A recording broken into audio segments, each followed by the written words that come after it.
하나님께 보고하는 삶. 오늘 나병 환자 몇 명이 등장해요? 10명이 등장하는데 그 중에 특별히 나병 환자, 사마리아인 나병 환자 한 명이 스포트라이트를 지금 성경 가운데서 받고 있는데 그의 삶을 우리가 면면히 살펴보면서 우리의 신앙이 어디에 와 있는지 점검하는 귀한 은혜가 있길 원합니다. 지금 예수님께서 예루살렘으로 지금 가고 계시다가 한 마을에 들어갔는데 나병 환자 10명이 멀리 서서 예수님을 보면서 멀리 서서 이렇게 외치는 거예요. 예수 선생님이여 우리를 모아소서 불쌍히 여기소서. 근데 여러분 여기 멀리 서서라는 단어에 한번 좀 동그라미를 쳐보세요. 멀리 서서. 가까이 가서 예수 선생님이여 우리 도와주소서 불쌍히 여기소서 해도 되는데 멀리 서서라는 표현이 있죠. 그것은 다른 것이 아니라 나병이라는 것은 부정한 병이거든요. 부정한 병이어서 레위기 13장 45절에서 46절, 민수기 5장 2절에 보면 이런 부정한 병에 걸린 사람은 사람과 뭐 할 수 없다고 규정이 되어 있냐면 접촉할 수 없다라고 율법에 규정되어 있어요. 그러니까 상대적으로 뭐예요? 인간관계가 단절되고 매우 외로운 고립된 상황 가운데서 정말 예수님께 가까이 가서 예수님 저를 도와주세요 라고 할 수도 없는 정말 절박한 상황입니다. 그래서 멀리 서서 이제 소리를 지른 거예요. 예수 선생님이여 우리를 불쌍히 여기소서. 그러면 이제 들리시니 예수님께서 듣고 주목할 수 있으니까 그렇게 외친 거예요. 그랬더니 예수님께서 이제 14절에 이렇게 말하고 있습니다. 가서 제사장들에게 너희 몸을 뭐하라? 보이라 하셨더니 그들이 가다가 뭐 했다고 그래요? 고침을 받았다라고 말하고 있습니다. 레위기 14장 1절에서 32절의 규례에 따르면 문둥병자가 치유를 받으면 누구한테 확인 도장을 받아야 되는 거예요? 제사장에게 확인을 도장을 받고 이 사람이 이제 문둥병으로 고침을 받았으니까 이 사람과 이제는 뭐 할 수 있습니다? 접촉할 수 있습니다라는 공포, 확인 도장을 받아야 하거든요. 근데 그 지금 실상은 사실 고침 받은 거예요? 안 받은 거예요? 받은 게 아니잖아요. 그런데도 불구하고 예수님께서 너희는 가서 너희의 몸을 제사장에게 드려라 라고 말씀하신 것은 무슨 도전을 그들에게 준 거예요? 너희가 정말 하나님을 믿는다면 그 믿음으로 가라. 그럼 그 믿음이 너를 치유하는 능력이 나타날 것이다 라는 믿음이 정말 분명한지, 보지 않고도 믿는 믿음이 정확한지, 정말 백부장의 하인을 고쳐달라고 백부장이 예수님 말씀만 하시면 저희 하인이 나을 줄 믿습니다라는 그런 믿음을 한번 점검하고 그 믿음으로 도전하기 위해서 믿음의 분량이 어느 정도 되는지 예수님께서 점검하기 위해서 그렇게 하신 거예요. 근데 거기에 다 순전한 믿음을 가지고 다 뭐 했어요? 반응을 보여서 가다가 어떻게 된 거예요? 병을 고침받는 귀한 은혜가 있었던 거예요. 그들 10명 안에는 어떤 순전한 믿음, 정말 분명한 믿음, 특별히 예수님의 말씀에 순종하여 나간 그 믿음이 있었다는 거죠. 그 믿음이 그 10명의 문둥병, 나병을 고치는 역사가 나타나게 되었다는 거죠. 근데 여기 말씀을 보니까 누구만 나왔다 그래요? 10명 중에 이방인인 사마리아인만 나왔다는 거예요. 당시 유대적 사고를 따라 유대인과 이방인으로 구분이 되거든요. 그렇기 때문에 지금 이방인 그 사마리아인과 유대인 9명이 있었는데 사마리아인 1명만 지금 예수님께 나와서 감사하며 엎드려서 하나님께 영광을 돌리는 장면이 나오는 것이죠. 그랬더니 예수님이 10명을 내가 고쳐줬는데 9명은 다 어디 가고 너만 혼자 나와서 감사하고 하나님께 영광을 돌리냐라고 이렇게 질문을 하는 거죠. 그러면서 19절에 그 사마리아인 여자에게 사마리아인 나병 환자에게 큰 축복을 줍니다. 일어나 가라. 내 믿음이 너를 뭐했다? 구원하였다. 이것은 단순히 육신적인 질병의 차원의 구원만을 말하는 것이 아니라 육신적인 질병으로부터 고침받고 또 영혼이 구원받는 전인격적인 구원의 축복을 받은 거예요. 그러나 그 9명은 그냥 육신적인 질병만 고침받게 된 것이죠. 여러분, 지금 예수님과 상호작용, 여러분들 상호작용, 주거니 받거니를 가장 잘한 사람은 누구예요? 사마리아인이잖아요.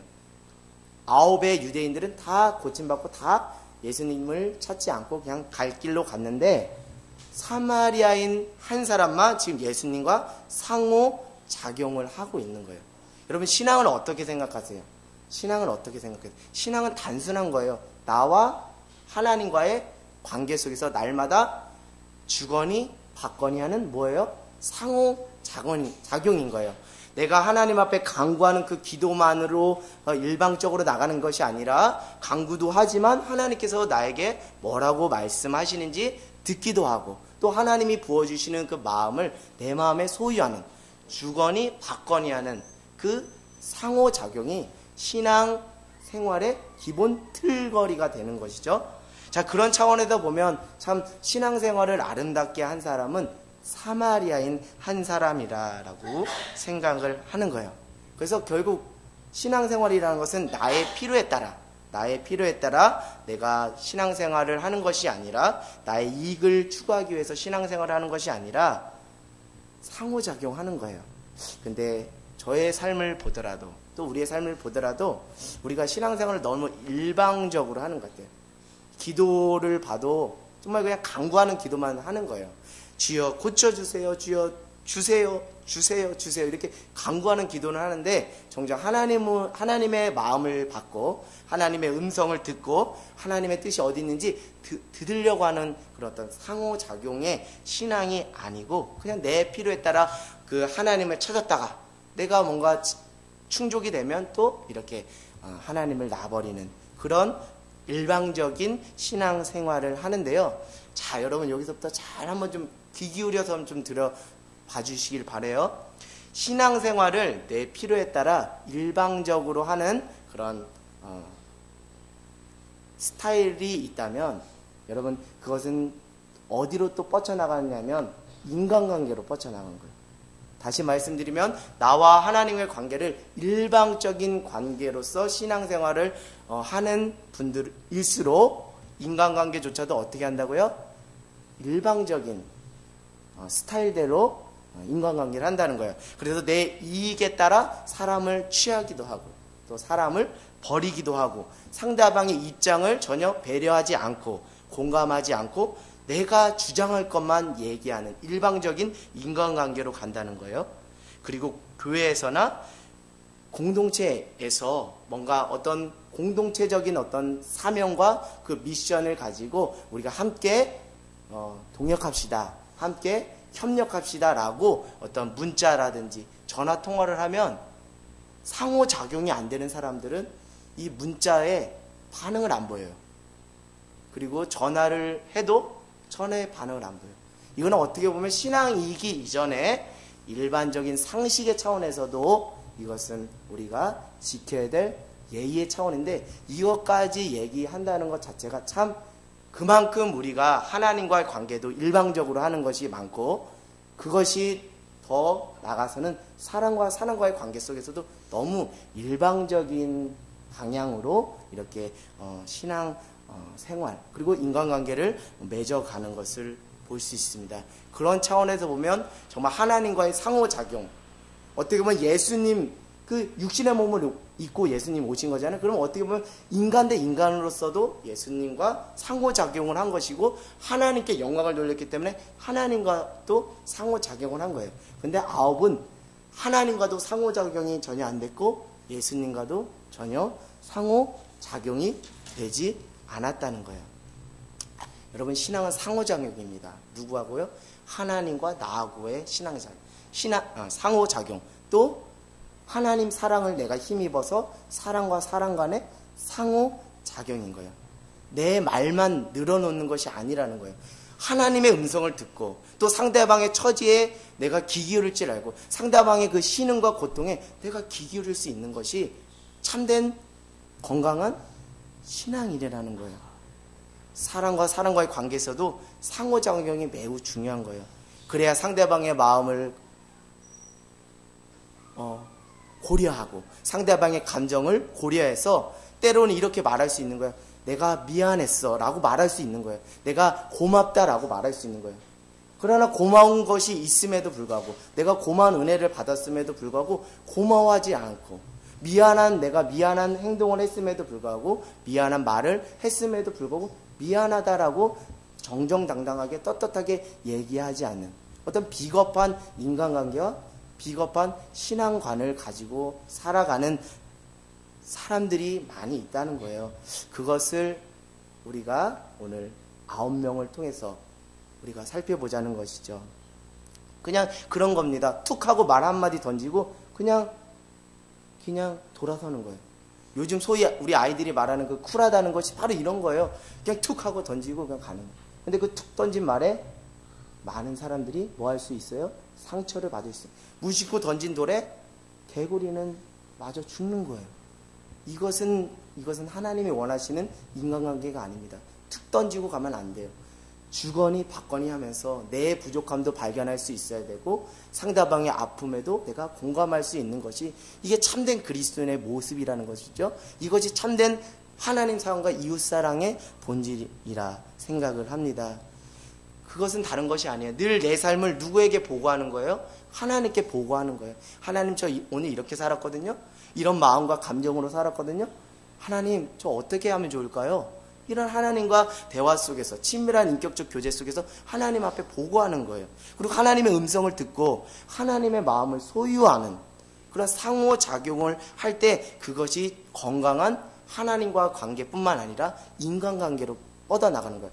혹시 여러분 안에 인간관계가 미흡하고 인간관계가 어려워하시는 분들이 있다면 먼저 하나님과의 상호작용, 하나님과 인격적인 친밀한 교제, 일방적 소통이 아닌 상호간에 하나님과의 관계를 먼저 회복할 때 거기서 문제 해결의 키가 나오는 줄 믿습니다. 여러분, 은혜 받으면 뭐예요? 은혜 받으면 뭐예요? 은혜 받은 사람답게 살아야지. 안 그래요? 자, 은혜는 값비싼 은혜라는 겁니다. 값비싼 은혜를 왜 우리가 값싼 은혜로 전락시키느냐는 거예요. 다른 것이 아닙니다. 값비싼 은혜를 받고 그것으로 끝나면 그거는 값싼 은혜로 전락할 수밖에 없는 거예요. 그러나 그 값비싼 은혜가 값비싼 은혜로 이어질 수 있는 것은 값비싼 은혜를 받고 그 은혜에 합당한 삶을 살아갈 때 그 값비싼 은혜가 여전히 값비싼 은혜로 우리 안에 유효할 수 있다는 거예요. 여러분, 믿음의 씨를 받으면 뭐예요? 믿음의 씨를 받았으면 뭐예요? 믿음의 씨에 합당한 무엇을 해야 돼요? 삶을 살아야죠. 그게 더 중요하다는 거예요. 그렇기 때문에 여러분, 은혜 받으려고 발버둥 치는 것도 중요합니다. 그래서 홀리 그레이스 하면서 막 이렇게 영적 황홀경에 빠지는 것도 중요해요. 그러나 그것으로만 끝나는 것이 신앙생활이 아니에요. 서로 뭐 하는 거예요? 하나님과의 상호작용을 통해서 하나님 은혜를 저에게 주셨어요? 그러면 하나님, 제가 하나님 은혜에 합당한 삶을 살게요. 이게 신앙의 상호작용이고 이것이 하나님께 보고하는 삶인 거거든요. 그럴 때 비로소 값비싼 은혜가 값싼 은혜로 전락하는 것이 아니라 값비싼 은혜로 우리 안에 여전히 유효한 그 영향력을 끼칠 수 있다라는 거예요. 가장 기본적인 것은 다른 것이 아니에요. 값비싼 은혜를 받고 값비싼 은혜를 유효하게 유지할 수 있는 가장 기본적인 비결은 다른 것이 아닙니다. 하나님께 뭐 하는 삶이에요? 보고하는 삶인데 그건 다른 것이 아니에요. 하나님 뭐 합니다? 감사합니다라는 거예요. 하나님이 은혜를 거저 줬는데 왜 감사하다는 말을 안 하는 거예요? 그냥 은혜 받은 것으로 나 은혜 이렇게 받았으니까 너 은혜 못 받았지? 나는 이거 큰 게 은혜 받았으니까 너는 나보다 한 수 아래야. 이렇게만 생각하지 왜 감사하다고 말 안 해요? 감사하다고 해야죠. 기본 아니겠습니까? 하나님 앞에 하나님 거저준 은혜라면 우리가 하나님 앞에 감사함으로 영광 돌리고 보고하는 삶이 될 때 그 값비싼 은혜가 여전히 우리의 삶에 값비싼 은혜로 유효할 수 있다는 거예요. 여러분, 기도응답 중요한 거죠. 우리가 기도하는 목적 중에 하나도 기도응답을 받기 위함인 줄 믿습니다. 그러나 기도응답 받아서 뭐 어떻게 하려고요? 기도응답 받으면 기도응답 받은 삶에 합당한 무엇이 있어야 된다고요? 삶이 있어야 된다고요.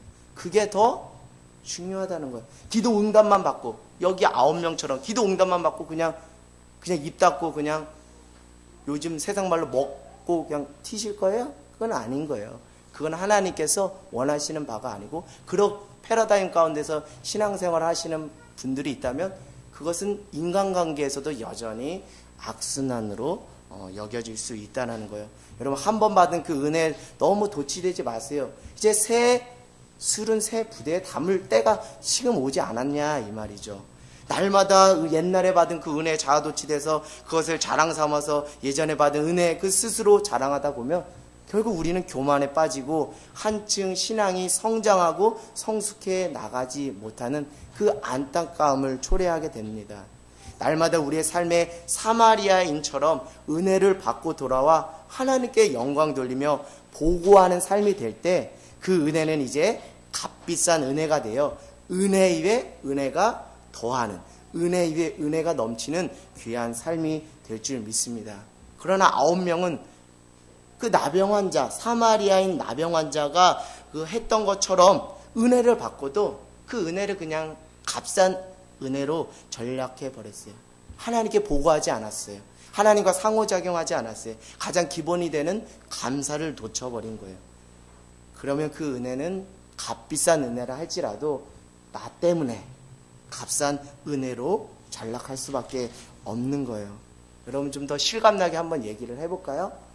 더러운 얘기를 좀 한번 해볼까요? 여러분, 똥 싸는 거 중요하죠?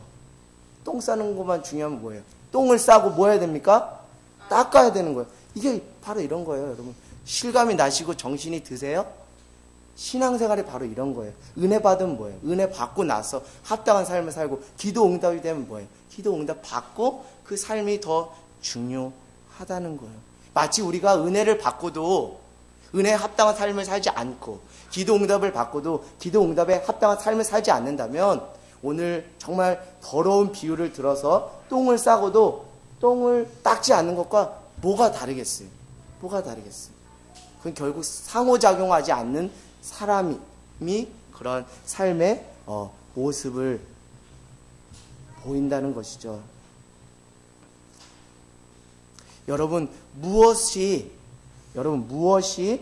우리의 삶을 붙잡고 가고 있습니까? 무엇이 우리의 삶을 지금 지탱해 가고 있습니까? 저는 그것이 다른 것이 아니라 은혜가 되기를 원해요. 은혜가 우리의 삶을 지탱하기를 원해요. 육신적인 힘으로, 육신적인 생각과 경험으로 하면 그것은 오래 갈 수 없어요. 특별히 오늘 이렇게 예배 자리에 나올 수 있었던 것도 내 힘으로는 이 예배 자리를 지킬 수 없어요. 하나님의 은혜가 있기 때문에, 그 은혜가 내 등을 떠 밀기 때문에 내가 비록 추하고 더러운 모습, 주님 앞에 볼품없는 모습일지라 하더라도 그 은혜가 너무나 강력하기 때문에 이 자리에 나와서 예배를 지킬 수 있는 것이죠. 여러분, 무엇을 이루었다, 무엇이 내 삶에 붙잡혔다, 무엇인가 사업이 잘 된다, 무엇인가 내 인생이 술술 풀린다 할 때 더욱 그때 조심하고 깨어 있어야 돼요. 그때 특별히 더욱 겸손의 은혜를 구해야 되는 것이죠. 그것은 다른 것이 아니라 날마다 하나님과 상호작용하는 거예요. 날마다 하나님께 보고하는 거예요. 하나님, 제가 무엇인가 이루었다 할 때 제 안에 꿈틀꿈틀 자꾸 교만의 마음이 드는데 이걸 어떻게 처리해야 될지 제가 알 수가 없어요. 제가 주님, 제 안에 죄의 문제가 자꾸 꿈틀꿈틀 올라오는데 이걸 어떻게 할 수가 없어요. 자꾸 하나님께 보고하는 거예요. 하나님하고 상호작용하는 거예요. 그럼 하나님이 우리에게 무엇을 주실까요? 지혜를 주셔서 우리를 바른 길로 인도하는 것이죠. 이때 만약에 우리가 깨어있지 못하면 우리 안에 순간 영적 교만이 찾아오는 거예요. 예전에 경험했던 은혜만 맨날 우려 먹으면서 다른 사람 판단하고 정죄하고 자기의 의를, 우월함을 드러내기 시작하는 거예요. 여러분, 사골국물 백날 우려서 먹으면 어떻게 해요? 그거 맹물 먹는 거랑 마찬가지예요. 은혜도 마찬가지예요. 은혜를 맨날 백날 우려 먹으면 어떡하냐고요. 이제 새 술은 새 부대에 담을 때가 되지 않았냐 이 말이에요.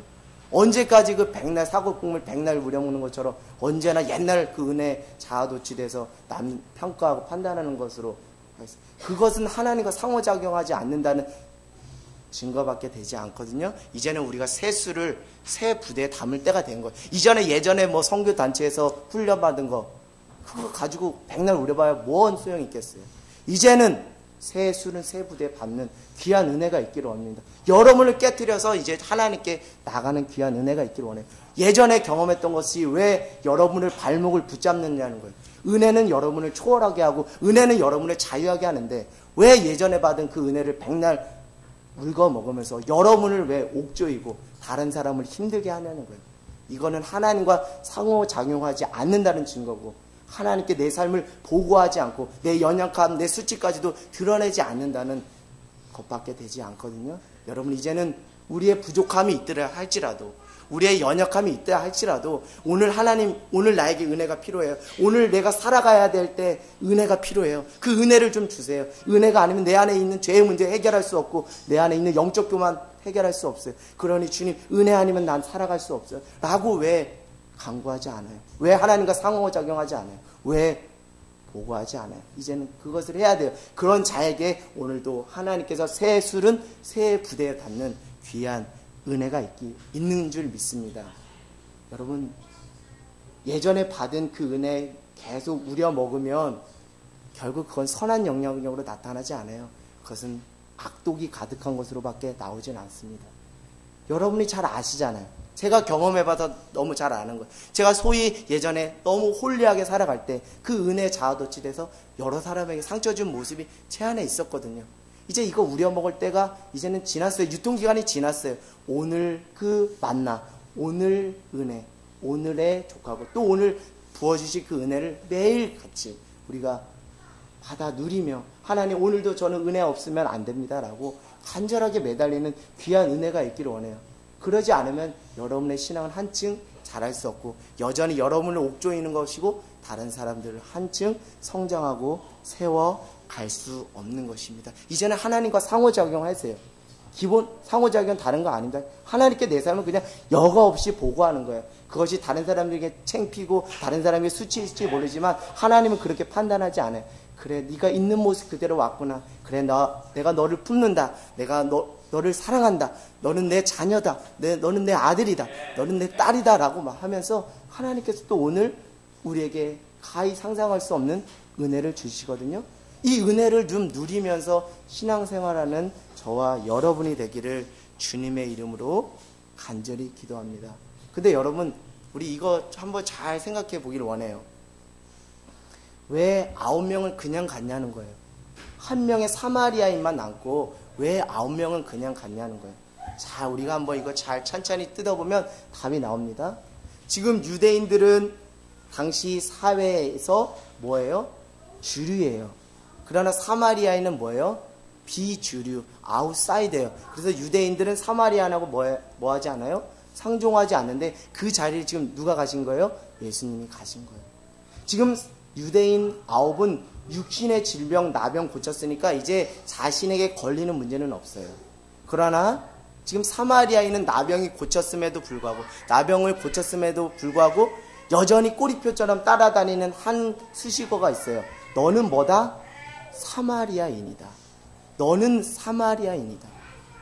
여전히 사마리아인, 나병을 고친 이 사마리아인은 여전히 하나님의 은혜가 없으면 한시도 살아갈 수 없는 연약한 존재이기 때문에 그가 하나님 앞에 보고하였고 하나님께 영광 돌렸고 예수님 앞에 엎드려서 감사하고 영광 돌릴 수 있었던 거예요. 어찌 보면 그는 나병이 걸렸음에도 불구하고 그는 그것을 큰 충격으로 받지 않았을 거예요. 왜요?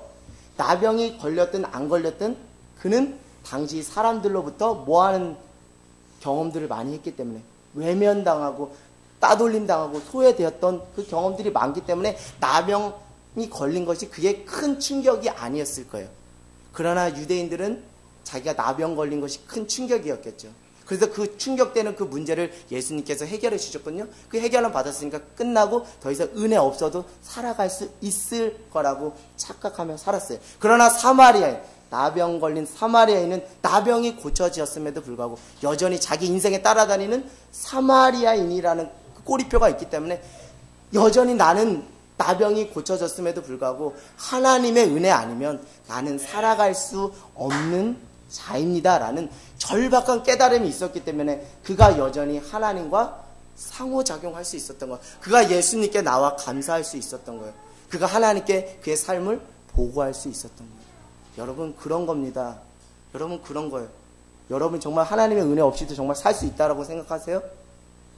그거는 영적 교만이에요.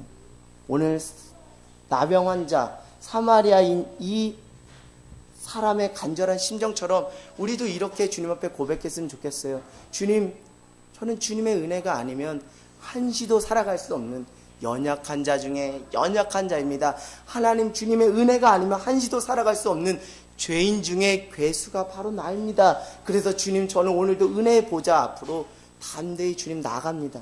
제가 부족함이 있고 제가 수치가 있고 제가 헐벗고 제가 남들 보기에는 볼품없는 자일지라도 그럼에도 불구하고 다른 사람의 눈을 의식하지 않고 하나님의 은혜가 아니면 살지 못하기 때문에 제가 은혜의 보좌로 담대히 나가는 것입니다. 이 고백이 우리 안에 회복되기를 원해요. 마치 목마른 사슴이 시냇물을 찾아 헤매듯이 우리의 영혼이 날마다 주님의 은혜를 찾아 헤매는 귀한 은혜가 되기를 원합니다. 여러분 실체, 우리 존재의 실체는 은혜에 떨어지면 우리는 죽은 인생이에요. 그러나 은혜가 우리 안에 임하면 마른 풀과 같은, 마른 막대기와 같은 인생도 그곳에서 가지가 뻗치고 나뭇잎이 나고 꽃이 피고 열매가 되는 놀라운 역사가 있을 줄 믿습니다. 여러분, 여러분의 심령이 지금 메말라가고 있고 여러분의 심령이 마른 막대기 같다면 이제는 정말 주님 앞에 은혜를 달라고, 주님 이제는 이렇게 살면 제 영혼이 정말 죽을 것 같아요 라고 절박함으로 정말 호소하는 나병 환자, 그 고침받은 사마리아인 같은 그 절박한 심정이 우리 안에 있기를 원합니다. 그렇기 위해서는 우리가 날마다 하나님과의 상호작용을 통해서 하나님께 보고하는 삶이 될 때 그런 귀한 은혜가 우리 안에 있는 줄 믿습니다. 여러분, 우리는 그런 거입니다. 우리는 그런 거예요. 우리는 하나님의 은혜가 없으면 한시도 살아갈 수 없는 연약한 자입니다. 오늘도 하나님의 은혜가 필요합니다. 믿으세요? 오늘도 하나님의 긍휼이 필요한 거예요. 하나님께서 긍휼을 철회하시면 저는 그냥 사망의 길로 갈 수밖에 없는 그런 자임에도 불구하고 하나님께서 나를 불쌍히 여겨주셔서 여전히 긍휼을 철회하지 않으신 거예요. 여러분이 잘나서 긍휼을 철회하지 않으신 것이 아니라 여러분을 불쌍히 여겨서 여러분을 사망에서 생명으로 구원하고자 하는 간절한 하나님의 소망이 있기 때문에 여전히 인내하며 기다리며 그 긍휼을 철회하지 않는 거예요. 그래서 오늘도 우리는 기도하는 거예요. 하나님, 오늘도 부족한 자 하나님 앞에 긍휼을 구합니다. 긍휼을 철회하지 말아주세요. 오늘도 하나님의 용서가 필요합니다. 하나님의 용서의 은혜를 허락해 주세요.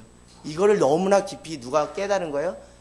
사마리아인이 깨달은 거예요. 그래서 매일 매순간 호흡할 때마다 하나님과 상호작용하고 하나님께 보고하는 삶을 살아간 것이죠. 여러분, 일용한 양식이 필요하듯이 우리에게 오늘 하루하루 우리를 살아가게 하는 힘인 은혜가 필요합니다. 여러분, 이것을 깨달은 자가 바로 예배의 자리에 나오고 말씀의 자리에 나가고 기도의 자리에 나가는 거예요. 이것을 깨닫는 귀한 겸손한 은혜가 우리 안에 있기를 원합니다. 오늘도 내 삶은 하나님께 보고하는 귀한 은혜가 있기를 원합니다. 주님의 은혜가 필요해요. 주님 은혜 주셔서 감사해요. 주님, 그 은혜 잊지 않을게요. 주님, 그 은혜에 보답하며 살게요. 날마다 주님의 은혜를 구하며 하나님과 상호작용하며 하나님께 보고하는 귀한 은혜가 될 때 내 믿음이 너를 구원하였느니라는 귀한 축복과 귀한 은혜 선물이 우리의 인생 가운데 주렁주렁 열리게 될 줄 믿습니다.